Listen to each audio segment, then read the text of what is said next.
Hey guys, I'm George. I work with Software Assurance Google. I'm going to be giving a short presentation today about bringing your big game to attack high security environments and exactly what's involved. I think I should stress the stuff. None of this stuff is, in my mind, terribly impressive or sophisticated. It's all pretty much free tools and messing around with TV. Let's get into it. We're going to look at a theoretical best practice corporate network. It's got all bells and whistles, secure gateway, a few virus checkers, application whitelisting, patch management that's done every single day within 20 seconds of patches being released because they're that good. Unprivileged user accounts, and it's vast. By my own admission, it's a vast simplification. There's always like little things that get a little bit complicated. So thinking about the gateways, most people allow their staff to surf the internet. They also allow emails, attachments. Malicious payloads can be dropped into Word documents as macros. It's pretty trivial to spoof emails, perform social engineering, and get someone to open an email, so we're going to skip that bit. And oddly enough, ASD recommend that you only commit signed macros to execute. So when you go into Word and you do configuration, you say signed macros only, it's got to be trusted. Oddly enough, by default, Microsoft support the global PKI for trusting signed macros. So, how hard is it to beat our friends antivirus? I got an interpreter. I created a word venom, rearranged some of the code, and put it through VirusTotal, got 1 out of 49. I should mention that one engine that called me was a Chinese. I'm sure that all the big companies and government organizations have got that stuff installed. So next thing we'll look at is this new thing called enhanced threat protection. It's the idea of you request a document through a gateway, and the device will open the document and see what happens. Look for any connections, calling out any malicious payloads, spam traffic, anything like that. So to test this, I got 4 different behavioral analysis engines for these different things and created a whole series of different tests to try and trick it and make sure that they weren't cheating and all sorts of other stuff. So I had documents that would open a benign payload, documents that had a payload and wouldn't open it, documents that open a malicious payload, and then also some stuff with some basic user interaction. So the results, well, pretty bad. Of all the engines I looked at, only one was actually able to detect the payload in the first case. None of them could detect the payload if I required a simple interaction like clicking a button. So you send someone a spreadsheet, it says click here to view all the guys that got sacked. That's it. And believe it or not, the HTTP engines actually let the first document drop through by design because they can't do the analysis in time themselves. So calling home through the gateway is the next thing. Interpreter DLLs, I'm doing interpreter for all this stuff, why not? They're all flagged by antivirus when they go through the gateway. They get picked up because they've got MZ headers and an application of text string. So what do we do about this? To understand how big these things got, understand a little bit about how they work. So these gateway engines will look at declared types and antivirus signatures. Those are the general 2 things. So oh look, you're an application of text string, therefore you must be able, or oh look, you're an image, I'm going to let you straight through because I don't know what the hell that is. Which is the key point. Web servers are often misconfigured, and they'll say that they're serving a JPEG when it's actually a bitmap or a PNG or whatever. And the computational time required to actually do all that checking and validation to make sure that that is actually an image is just not practical in the real-time environment. The other thing is that if you don't understand it, you let it through. Because if you start blocking stuff you don't understand, then 3/4 of the internet falls over. So the question is, why do we have to play by the rules? Well, Metasploit already has a stage encoding option that gets the DLLs, that downloads in subsequent stages and just encodes them, and then they get dropped straight into memory. So all the filter sees is garbled junk.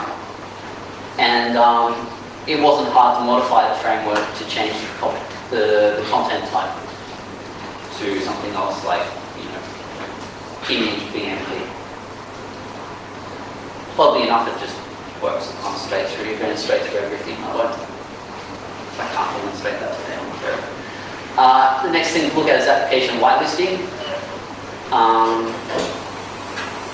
So that works by checking an executable file that's loaded from disk. It includes batch, executable, Visual Basic script, VB script. Fortunately, it doesn't get Java, Office macros, application vulnerabilities, or reflective code injection, which is what interpreter does when you bounce between different processes, or you load new stuff into memory. So it's not that great. What I'll do is I'm just going to put on one that I prepared earlier that just has a quick video that demonstrates exactly how good application whitelisting is at stopping.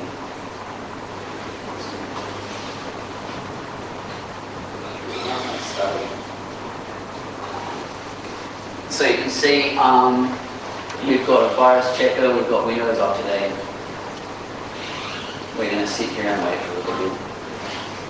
Yeah, okay, that's up to date. I don't have any patches, I'm pretty sure.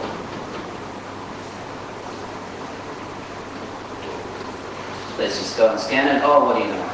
They came back.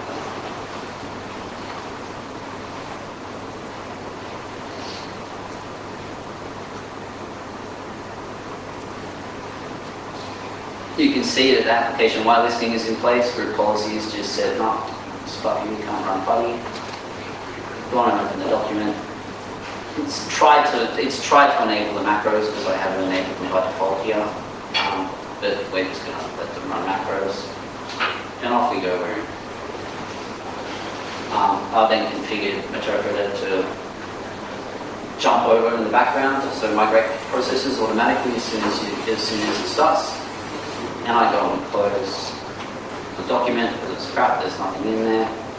7 Australians and 2 New Zealanders are among 200. Then I'll figure out I'm on my workstation, and then I'm going to take a photo of the sucker on the other side.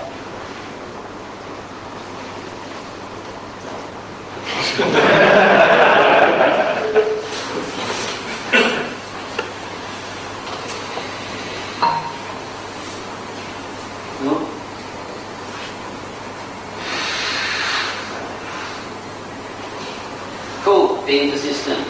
So sticking around. We're going on the assumption that we don't have administrative privileges and we don't really need them. So there are different options. We're going to look at an automatically executing macro and how we can do that using home tools, stick tape, MacGyver style. So what I did was I just configured Metasploit to migrate to a new process on connection. Set up a macro to hide word, execute interpreter, wait 30 seconds and quit. Copy document to an unused location, give it some sort of inconspicuous name. Set up a shortcut to load the document and then add a registry entry to load the shortcut start using the local user's privileges. So this is the code itself, as you can tell, it's really clean. And we've got another demo where I'll show you this working.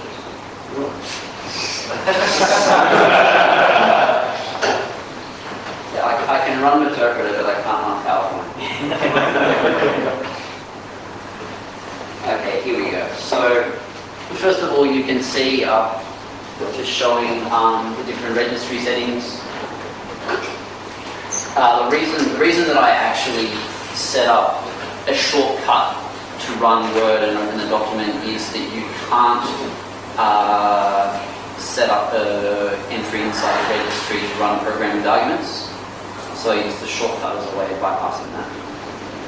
So you can see a wonderful folder there called updating.doc, and you'll see why in a second. So as he logs off, normally I've got those two icons, but normally if you had a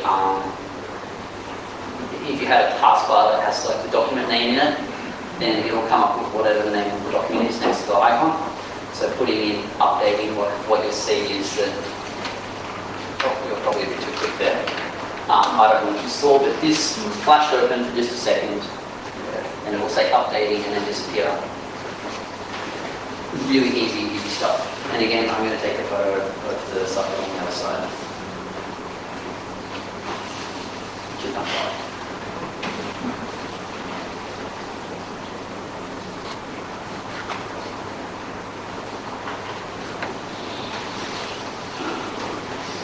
Cool. So basically, game over. Yeah, you can tell. Pick a single guy in the room. He's not laughing. From here, it's pretty easy to get around. You just rinse and repeat. Find documents that other people are going to want to open on shared drives and lock those macros into them. Awesome. Log keystrokes, target administrators, senior managers, they're going to have the good stuff. Target patch management infrastructure, if you can get in there, then you can just start uploading your viruses as part of the regular patching process. That's another story.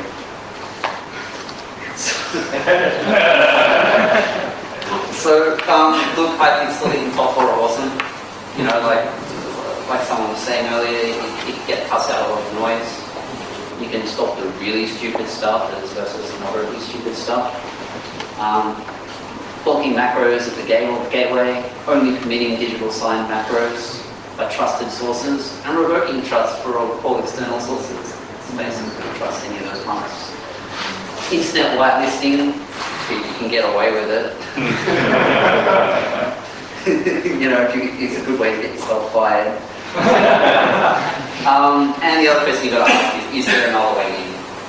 I can knock something together like that in an afternoon, one guy, I'm sure that you get a whole team of people and we can think about it for a year, they'll come up with 2 or 3 dozen. So that's it for me. I'm going to hand over to Nathaniel and he's going to take over the other side.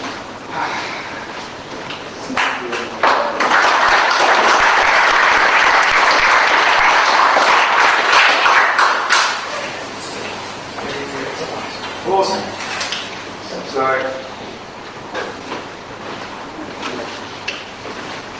I've got to follow that. We essentially break into each other's networks, so we can break into mine. Not trying to stop him. Doesn't work. The best I've come up with so far is being able to at least sort of kind of detect him when he's in, and then boot him out so he can start again. And that's a pretty good representation of what's in a corporate environment. How many people are in a security team for a 10,000 seat environment?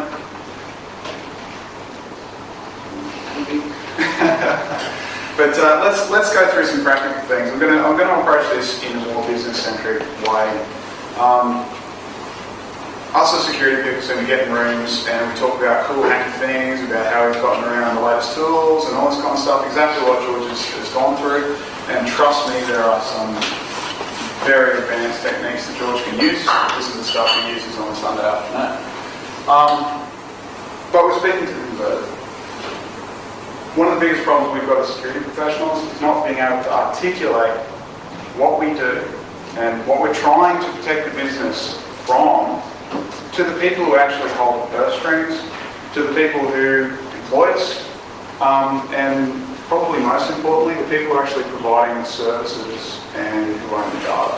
So It's maybe a little bit executive, but hopefully I can give you some verbiage at least to start talking in a business sense, to try and get some of the investment that you would actually require to do the things that you all know we need to do. But we can't get the buy-in from our stakeholders.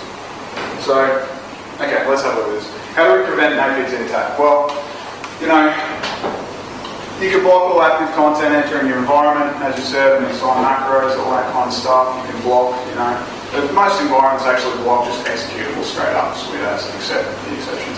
But including the IT environment with domain admin. But you can also block all changes to Windows startup keys, which I think is like a really cool idea. But who's tried to do blocking stuff inside a business environment? I mean, I have, and it is a pain in the butt, especially when you think you're going to be really smart and try and sneak that in there. No one's going to notice. Except that one business unit that really requires local admin privileges, and they'll kick your butt. Alright? At this point, standard security people just go, well, if you're not going to do it, I'm going to tell you, and you're not going to, listen to me, then I'm not going to do anything.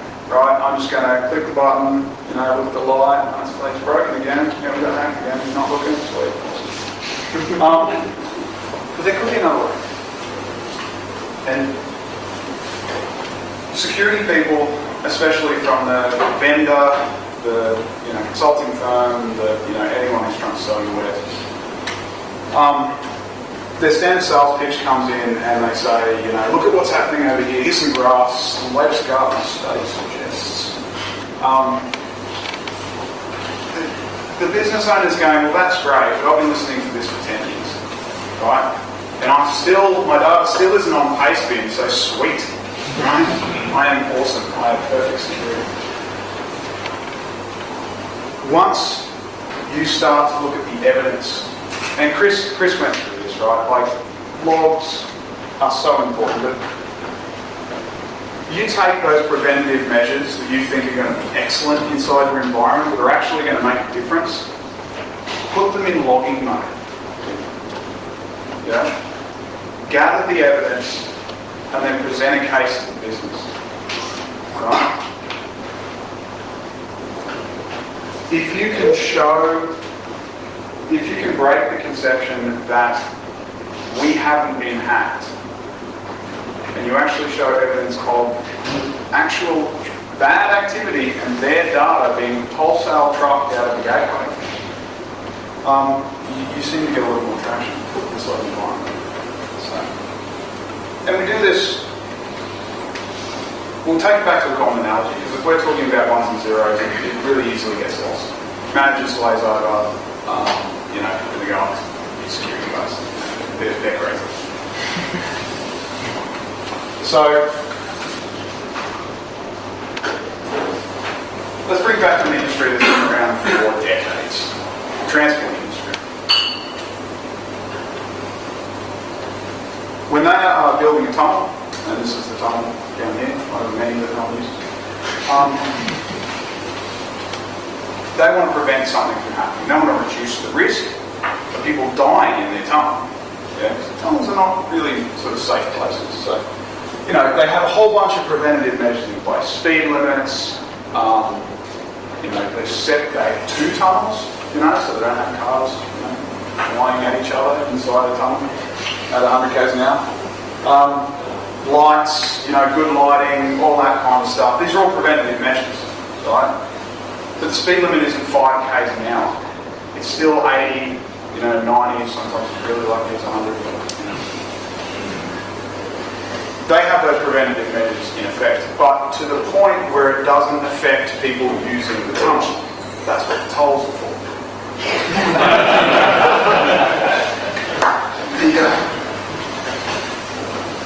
The point is that they have all of these preventative measures in place, but you can still do business. You can still actually travel from one end of the tunnel to the other with, reduced risk of actually crashing, but it's not going to stop you from actually getting to the other end. But what else do they do? That's not everything they do, right? They have operation centers.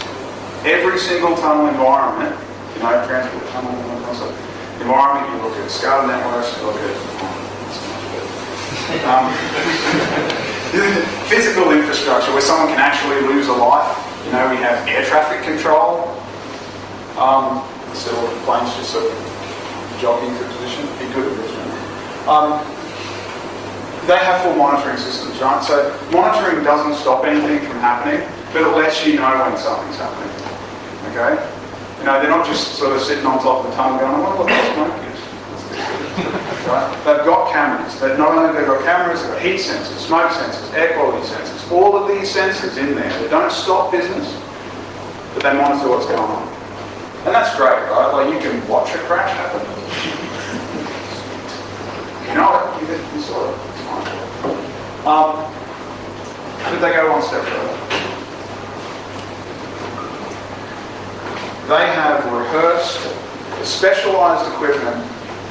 They rehearse their response techniques and they have trained personnel ready to go when a particular event occurs. An event that they know is coming, right? And you can't tell me, with all the vulnerability scanning and stuff that we've seen today, that you don't know that you're going to get hacked at some stage. Right? In fact, you are hacked, just looking to borrow antivirus licenses. But all of these things work in tandem, right? And they are able to successfully operate tunnel networks without losing a lot of people, you know? So I don't think, have you had a crash in the tunnels? Like it's actually killed someone? So,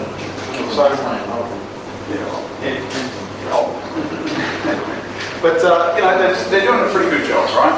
And we're still using it, and it's all good. So, let's bring it back into security. Why do we have security? Well, you know, to reduce the risk, negative assets. You need to learn how to use this terminology because business uses the term risk. That's how they make decisions. Okay? In anything that they do, they use the term risk. You need to really understand what risk is. Most importantly, we've all seen CIA.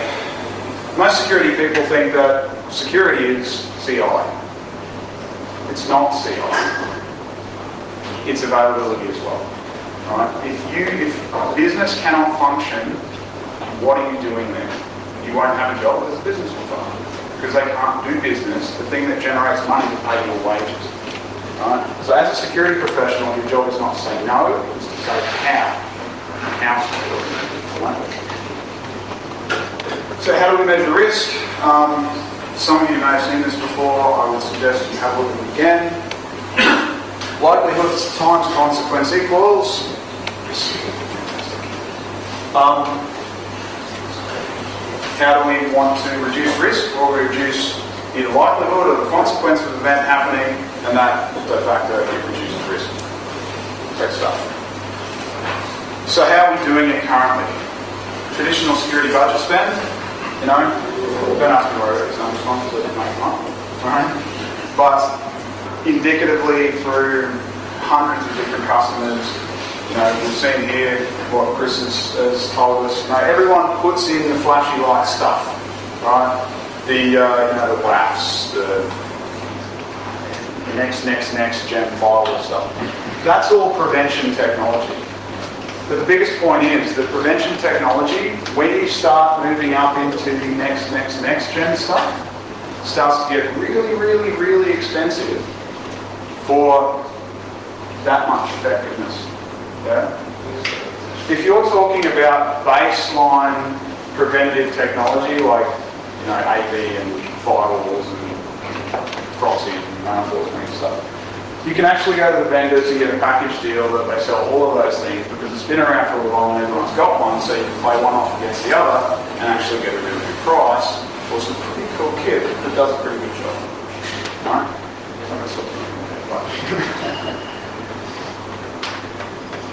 The other fact is that the monitoring and response budgets in those things are essentially cannibalized or more money into the new flashy light stuff. Okay? And that's the world we live in right now. But at the end of the day, that the more money we push into prevention, it's going to push, prevention effectiveness up maybe 1%, where if you put the same amount of money into monitoring the response, you push it up like 5, 10%, for the same amount of money. So how does this approach reduce risk inside a business? Well, prevention and blocking technologies only reduce likelihood, right? That's it. That's all they do. They do not affect consequence one bit, right? When you put, once a preventative technology is breached and they're inside the network, you're done. They're in there forever because your preventative technology didn't work. Okay.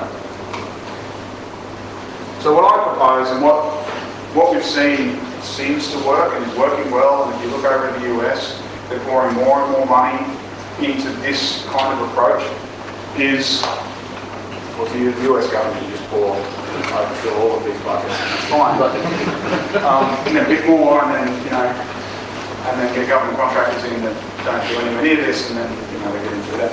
But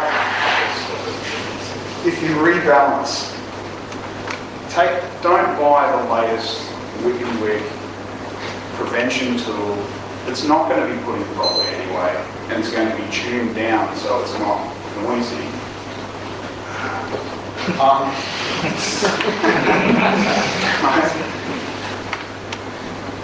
Spend some of that money in training staff. Spend some of that money in looking at the logs. Spend some of that money in something that will enable you to look at those logs and look at the evidence of compromise quicker, easier, and more efficient. Okay? And not only that, train the personnel so that they can actually understand what's going on. I swear to God, security wasn't a problem. Security was always a problem, but in the days when there were Unix admins and there wasn't an IT security job, Unix admins and Linux admins knew their systems inside and out. They had to, right? They knew the interactions between memory and CPU and disk I/O and all that kind of stuff, and they knew services and how those services worked and all that kind of stuff. Now, admins don't have that knowledge because it's all button clicks, it's all Windows, just next, it's all good. And it's pushed onto the security admins to know that stuff. Unfortunately, you've got 500 IT security IT operations people and 2 security team people. They just won't be able to understand the entirety of that environment. But how does modern security methods reduce risk? There is a very bad one around cyber warrior or something like that. It's actually fairly poignant. Prevention technology is your shield. Monitoring is being able to see on the battlefield, and obviously the sword is something you can actually use to respond. Be aware, I'm not talking about going out and trying to hack them back. That's the best way to do it. I'm talking about responding inside your environment. Okay, and read any of the case studies around the APT and all that kind of stuff, but those methodologies can be used anywhere, and they are being used today. We're using it to still kick out Conflict, let alone all the Zeus variants and all that kind of, standard script kiddie malware and stuff like that. So, monitoring and response methods can be applied to consequence. So they can actively reduce consequence. So in this calculation, if you have a balance between preventative technology and monitoring and response effort, you'll actually have a greater risk reduction. But one of the most important things is that monitoring and response doesn't prevent business functioning. I'm sure just about anyone who works in an enterprise environment has run to a point where the business wants to do something so silly that there is no more preventative technology that you can shove on top of that silly idea that would make it acceptable in risk. Never. We'll just start on the internet. It's going to be great up here. Revolutionise it. So something cheaper. Yeah, I saw someone logging into the bank mainframe of a particular bank On the train. His name, perhaps. Yeah.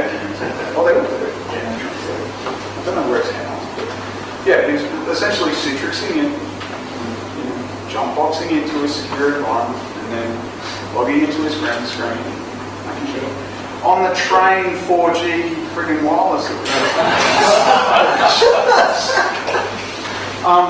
Anyway, so how do we do this, right? Like this is good managerial speak and all that kind of stuff. Like you can go and maybe talk to the risk team, and if you are in the technical team, stop fighting with your risk team. No, you do. Go and talk to them and try and, because they're actually your best friends, right? But they're trying to be the happy medium between business and, you guys telling them what they're doing is silly. If you can get them to put in their risk plans or explain to them the importance of monitoring and response, it's training dollars, by the way, right? And extra team members in the security team. That's what monitoring and response is, generally speaking. If they put that in their risk plans and they say, for this business process to work, for us to do it, it can work to do these prevention things, but you must also buy another security resource. Right? It will get done. You complaining to, if you can see the CIO or just your manager or whatever, and showing them the latest data breach and, selling them insurance essentially, will not get you anywhere. Right? If you start to provide evidence through the monitoring of the environment, and you start to do root cause analysis of the environment and show them evidence of a breach, that will get their attention, right? Because they are insurance salesmen out. They will not listen to CIOs and the business people will not listen to insurance pitches anymore. So what do we do about it? This is usually a basic. So when I walk into an environment and do like security assessments and all that kind of stuff, they've got all these wiggly things, but essentially they're running that. Yeah, good place to start. Don't get me wrong, but these are the people that say I've never been breached. The first question I ask them is, how many viruses did you detect in your environment in the last week? And they go up a couple hundred, some say a couple thousand. But just about every single piece of malware that's out there now is capable of data extraction. It's capable of a whole bunch of things. It's code base and plugins and all that kind of stuff. It's an interpreter. You are breached. You just haven't found it yet. Right? And that every single environment that I go into, they are all breached. Right? So you've got to get them across that threshold. So what do we do with that kind of stuff? Well, this is breaking down like a 6-step process into 3 slides, so please bear with me. We build off those things. You might look at IPS, you should definitely be looking at OS patching.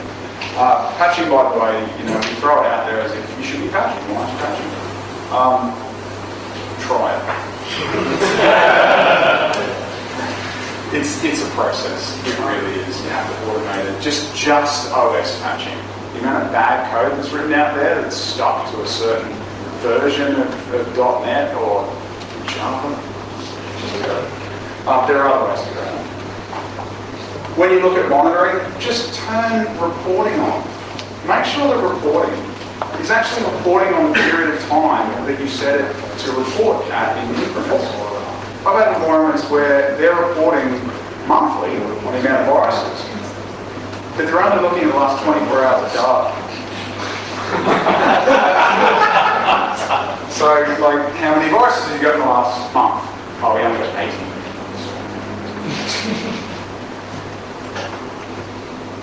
Okay, you've got 840 instances of one particular virus over the last month. and about 6,000 in total over the last month. Right, and that's just accurate reporting. Now that stuck a firecracker up, and actually did something about it. Yeah, but I had to provide the evidence. Without the evidence and without turning it into business speak, they won't do anything about it. And most importantly, and this is some basic stuff, just do some root cause analysis. Just don't get buried. Take one problem and take it from start to finish, and then tell that story to the business. Okay?